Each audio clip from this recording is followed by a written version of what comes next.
Martin Cole had everything: power, wealth, and the kind of influence that could bend headlines in his favor. But there was one thing he hadn't figured out: how to connect with his son. Ethan, just 8 years old, had been born with cerebral palsy. His limbs moved slower, his speech came with effort, and while his mind was sharp, the world often looked right past him. Martin loved his son deeply, but he didn't know how to show it.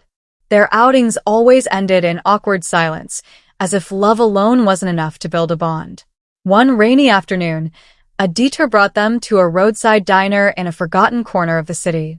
No velvet curtains. No reservation list. Just checkered floors, a jukebox humming quietly, and a waitress named Tanya. Tanya noticed Ethan right away. She didn't speak to him like a patient. She didn't lean in with pity. She knelt by the booth with a warm grin and said, "You look like you've got moves. Ever dance to Elvis?" Ethan laughed, surprised. Martin froze. Before he could answer, the jukebox switched to "Can't Help Falling in Love." Tanya stood and offered her hand. "Lead the way," she said. Ethan blinked, then with effort slid out of the booth. His steps were clunky. His balance was shaky.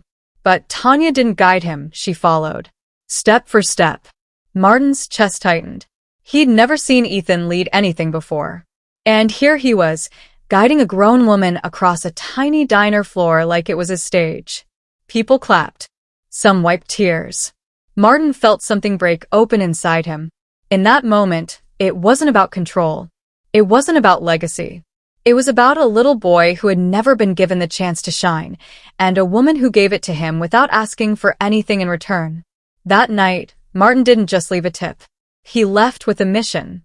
3 months later, he launched a nationwide program for adaptive dance classes in underserved schools, funded entirely from his own pocket.